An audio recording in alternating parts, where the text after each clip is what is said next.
Maayong buntag, Senator Lauren, and welcome back dito sa At Home with GMA Regional TV. Kamusta po kayo?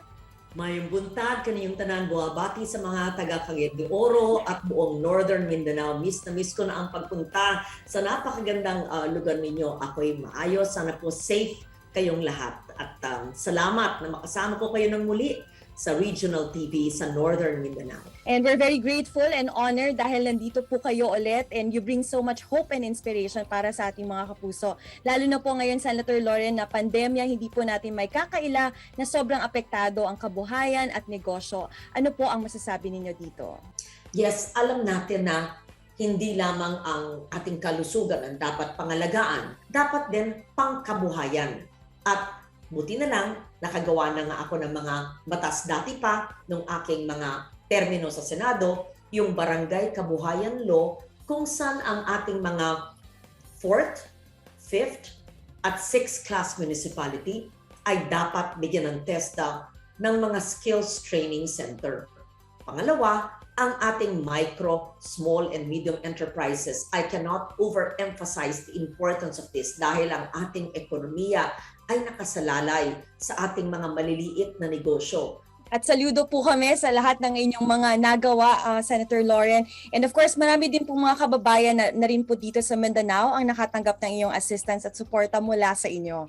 Maaari niyo po bang palawigin kung ano yung mga klaseng tulong at suporta ang makukuha sa mga programang inyong nabanggit? Like we have DSWD, AICS, Dole Pangkabuhayan at Dole Tupad. Can you enlighten us more about this, Sen?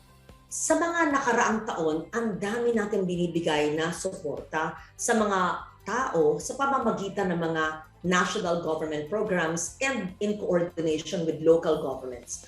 Sa ilalim ng DSWD, yung Assistance to Indigents in Crisis Situation. Ano po ito? Ito po yung pang-transportation allowance. Pag natigil sa isang lugar, walang pamasahe pala pauwi, ayan po. Covered po yan ng DSWD AIX. Pag bigla na lang nagkasakit, kailangan ng medical assistance, nasa pribadong klinik o ospital, hindi pwede ang DOH funds kasi gobyerno yun. Pwede po sa DSWD AIX. Let's say kailangan nagkulang yung panggastos sa eskwelahan.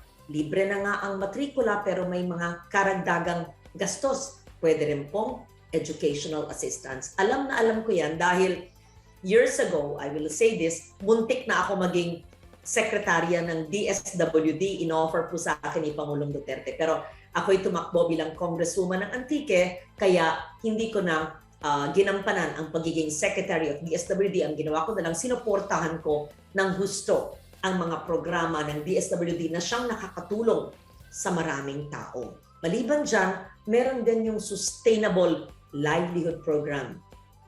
Ang inyong mga kapuso ang part 2 sa atong interview kay Senator Lauren Legarda mo. Nang karon mga kapuso, tutok lang kay mobalik pa ang At Home with GMA Regional TV. Kini ang At Home with GMA Regional TV.